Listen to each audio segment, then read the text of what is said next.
जय हिंद फ्रेंड्स, कैसे हो।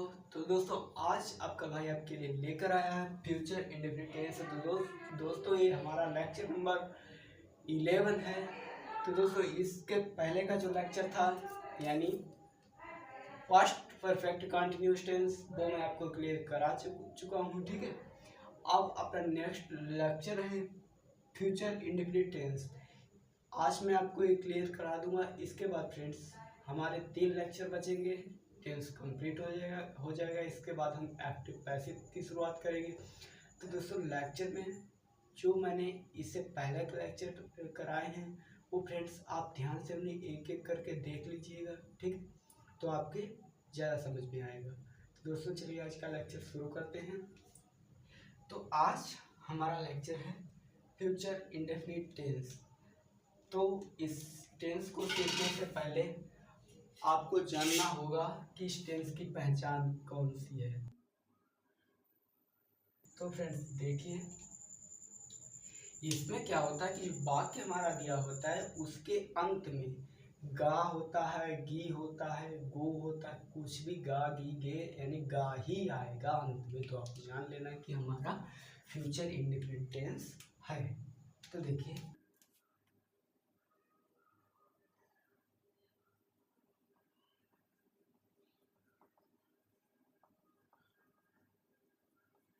तो फ्रेंड्स इसमें वाक्य के अंत में क्या गा गी गे गु आदि दिया होता है, ठीक है। और इसके रूल्स क्या होते हैं, तो आपको इसमें फर्स्ट फॉर्म वर्ब यानी वर्ब की पहली अवस्था का प्रयोग करना होगा। सहायक क्रियाएं ध्यान से देख लें, क्योंकि ज़्यादातर लोगों के सहायक क्रिया में ही कंफ्यूजन होता है कि बिल कब लगाएं, सेल कब लगाएं, यही कंफ्यूजन होता है और यही आप गलत करके आएंगे, ठीक है। तो ध्यान से देखिएगा, यानी गलत ना होना चाहिए। तो देखिए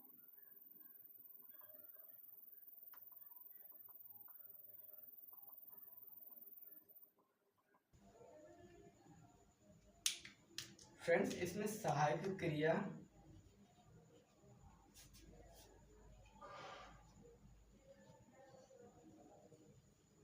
बिल और सेल का प्रयोग करेंगे, ठीक है। सहायक क्रिया बिल और सेल का प्रयोग करेंगे। अब फ्रेंड्स आपको देखना होगा कि बिल का प्रयोग कब करेंगे, सेल का प्रयोग कब करेंगे, ठीक है। तो फ्रेंड्स बिल का प्रयोग हम इससे पहले सेल का प्रयोग देखिए आई और बी, ये आप दो याद रखिए, आई एंड बी, इसके साथ हम सेल का प्रयोग करते हैं, ठीक है। और जो बाकी के वर्ड्स होते हैं उन यानी अदर, ठीक है, अन्य सभी के साथ बिल का प्रयोग करेंगे। यानी आई और बी के साथ हम सेल का प्रयोग करेंगे, अन्य के साथ बिल का प्रयोग करेंगे। अब देखिए इसका स्ट्रक्चर, ठीक है।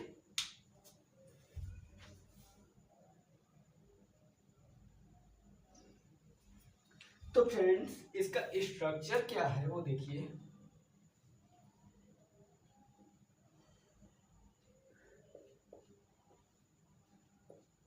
संरचना क्या है इसकी, देखिए इसमें हम क्या करते हैं, सबसे पहले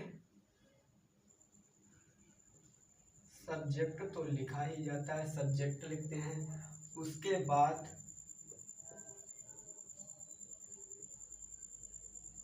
बिल या सेल, जो कि मैं आपको बता चुका, बिल कब लिखेंगे, सेल कब लिखेंगे। फिर ये भी बता चुका हूँ क्रिया की पहली अवस्था,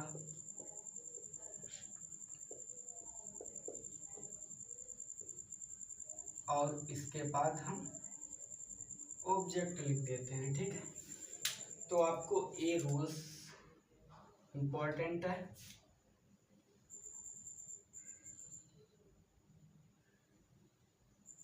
याद कर लेना, ठीक है। मतलब ये तो आपको रटना ही है, ठीक है, क्योंकि ये याद होगा तो सेंटेंस बन जाएगा। एग्जाम्पल देखिए,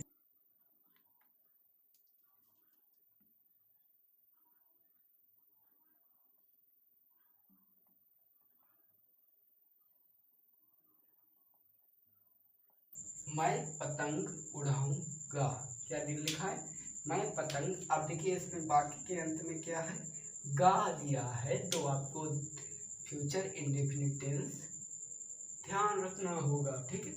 अब क्या, मैं पतंग उड़ाऊंगा, तो आई, और आई के साथ भैया किसका प्रयोग करते हैं, आई के साथ सैल का प्रयोग करते हैं, आई सैल, और वर्ब क्या है, उड़ाना, तो फ्लाई। अब क्या उड़ाते हैं, ऑब्जेक्ट क्या है, काइट, ठीक है, फ्लाइंग दी काइट।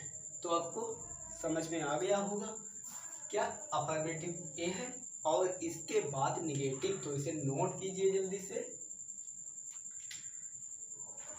अब देखिए निगेटिव में क्या होता है कि इसमें वाक्य के बीच में नहीं शब्द दिया होगा, क्या वाक्य के बीच में नहीं शब्द दिया होगा, तो हम उसके लिए क्या करेंगे, अब नहीं की अंग्रेजी क्या होती है, नहीं मालूम है, तो फिर से दिस दैट वाले सेंटेंस देख लीजिएगा, अगर नहीं मालूम है तो नहीं की अंग्रेजी नॉट होती है, तो उसके लिए हम सहायक क्रिया के बाद नॉट लिखेंगे, ठीक है, सहायक क्रिया के बाद नॉट। अब इसमें सहायक क्रिया कौन सी है हमारी, तो विल या शैल हमारी सहायक क्रिया है, और इसके बाद हम नॉट लिखेंगे, ठीक है। फिर first form of verb object, जैसे कि मैं पतंग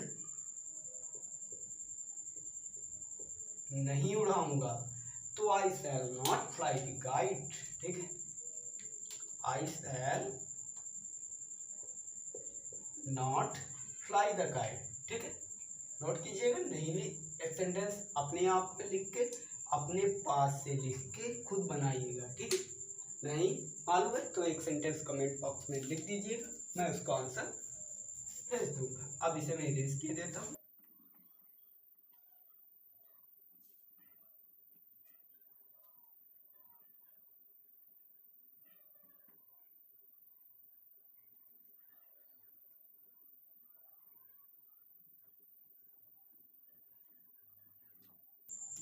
अब फ्रेंड्स आपको बताऊंगा इंट्रोगेटिव। इंट्रोगेटिव में क्या होता है कि वाक्य के शुरू में क्या शब्द दिया होता है। अब क्या के लिए हम विल या शैल को पहले लिख देंगे, शेष जैसा कि रूल लिखाया था वो वैसा ही रहेगा। क्या लिख देंगे, क्या के लिए विल या शैल लगा देंगे, ठीक है।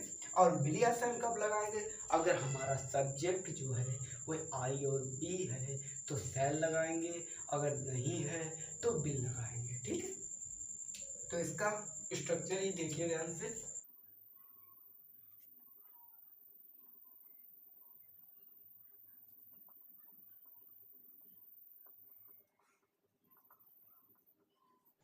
ठीक है, विल या शैल plus subject plus first form of verb plus object plus question mark. इस पे क्वेश्चन मार्क लगाना मत भूलिएगा, क्वेश्चन मार्क अवश्य लगेगा, ठीक है।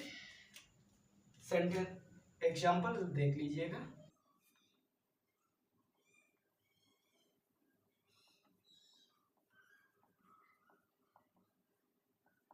क्या हम गांव जाएंगे, कहता है कि पहले लिखे विल या शैल। अब सब्जेक्ट क्या है, हम बी, बी के साथ क्या लिखेंगे, शैल, ठीक है। फिर सब्जेक्ट बी, उसके बाद फर्स्ट फॉर्म ऑफ वर्ब, और उसके बाद ऑब्जेक्ट, इसके बाद क्वेश्चन मार्क, ठीक है। इंट्रोगेटिव आ गया समझ में। अब क्या आता है, प्रश्नवाचक शब्द, कब क्या कहाँ कौन क्यों, बहुत जितने लेक्चर पढ़ा है उसमें सब में बता चुका हूँ। प्रश्नवाचक शब्द, तो देखिए प्रश्नवाचक शब्द वाक्य के बीच में दिए होते हैं, ठीक है। अब कौन से थे, कब क्या कहाँ कौन क्यों, आपको बीच में दिए होंगे, ठीक है। इसमें क्या होता है प्रश्न, जैसे कि सेंटेंस हम लिखते हैं हम गांव क्यों जाएंगे, देखिए हम गांव क्यों जाएंगे, इसका कोई रीजन होगा क्यों जाएंगे, मैंने आपसे प्रश्न पूछा, तो ये हो गया प्रश्नवाचक शब्द, और ये क्या हुआ, क्वेश्चन वर्ड, ठीक है। इसके लिए हम क्या करेंगे कि सबसे पहले लिख देंगे क्वेश्चन वर्ड, जैसा है वैसा ही रहेगा, ठीक है। तो देखिए क्या हो जाएगा, शायद बी गो टू ब्लैक, ऐसा ही रहेगा। अब क्यों की अंग्रेजी पहले लिख देंगे, बाकी जैसा है वैसा। अब आपको समझा देता हूँ, देखिए सबसे पहले क्वेश्चन वर्ड, तो मैंने क्वेश्चन वर्ड लिख दिया। फिर कहता विल या शैल, तो मैंने सब्जेक्ट देख के शैल लिख दिया। उसके बाद सब्जेक्ट, सब्जेक्ट मैंने भी लिख दिया। इसके बाद first form of verb, verb हमारी है वो लिख दिया। उसके बाद ऑब्जेक्ट, ऑब्जेक्ट हमारा गांव विलेज लिख दिया। इसके बाद क्वेश्चन मार्क, तो क्वेश्चन मार्क लगा दिया। ठीक है, अब मैं आपको 5 सेंटेंस देता हूँ, आप बना लीजिएगा जल्दी से।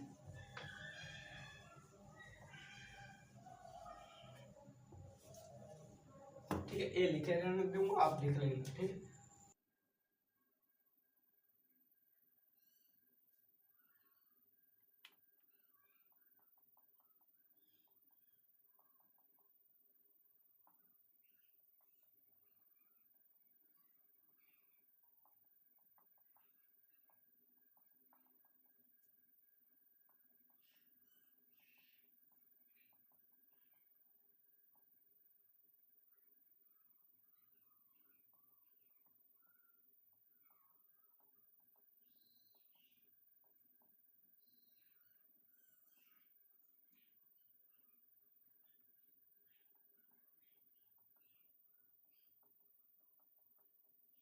देखिए 5 सेंटेंस हो गए। पहला है बच्चे पतंग उड़ाएंगे, दूसरा मैं भोजन नहीं करूंगा, तीसरा है क्या तुम खेलोगे, हम बाजार क्यों जाएंगे, पिताजी दिल्ली क्यों नहीं जाएंगे।